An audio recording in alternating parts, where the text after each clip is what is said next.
ഇപ്പോൾ ഒരു വാർത്ത വരുന്നുണ്ടല്ലോ ഗോപി, ബംഗളൂരിൽ യുവാവിനെ ഭാര്യയും അമ്മായിയമ്മയും ചേർന്ന് കൊലപ്പെടുത്തിയെന്ന വാർത്ത. ഭക്ഷണത്തിൽ ഉറക്ക ഗുളിക കലർത്തിയ ശേഷം വിജനമായ സ്ഥലത്ത് എത്തിച്ച് കഴുത്തറക്കുകയായിരുന്നു എന്നാണ് വിവരങ്ങൾ ലഭിക്കുന്നത്. ശ്രീനാഥ് ചന്ദ്രൻ കൂടുതൽ വിവരങ്ങൾ നൽകാൻ നമുക്കൊപ്പം തത്സമയം ചേരുന്നു. Sreenath, good morning. ശ്രീനാഥ്, ഷോക്കേൽക്കുന്ന വാർത്തയാണല്ലോ, കൂടുതൽ വിവരങ്ങൾ എന്തൊക്കെയാണ്?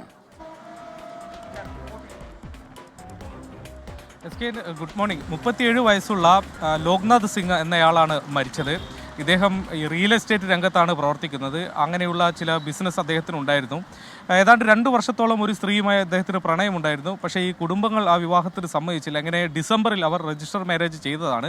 പക്ഷേ അതിനുശേഷം ഈ ഭാര്യയുടെ വീട്ടിൽ തന്നെയായിരുന്നു. ഇയാൾ മറ്റൊരിടത്തും ഇങ്ങനെ താമസിക്കുന്നു.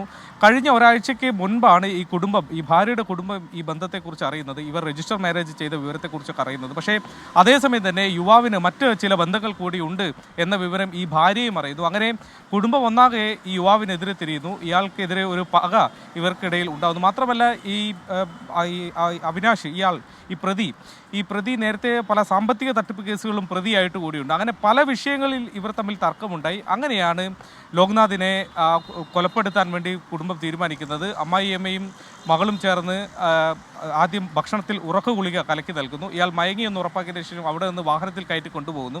ചിക്കഭാവനാരയിൽ എത്തി അവിടെ വാഹനത്തിൽ കാറിനുള്ളിൽ വെച്ച് ഇയാളുടെ കഴുത്തറത്ത് കൊന്ന് അവിടെ നിന്ന് രക്ഷപ്പെടുകയാണ് ചെയ്തത്. പിന്നീട് നാട്ടുകാരാണ് ആളൊഴിഞ്ഞ ഒരു ഭാഗത്ത് കാറിനകത്ത് ഒരു മൃതദേഹം കണ്ട് പോലീസിന് വിവരം അറിയിക്കുന്നത്. തുടർന്ന് അന്വേഷണത്തിൽ ഈ കൊലപാതകത്തിന്റെ ചുരുൾ പോലീസ് തന്നെ അഴിച്ചു. അങ്ങനെ ഈ 2 പ്രതികളെയും ഇപ്പോൾ പോലീസ് കസ്റ്റഡിയിലെടുത്ത് അറസ്റ്റ് രേഖപ്പെടുത്തിയിട്ടുണ്ട്.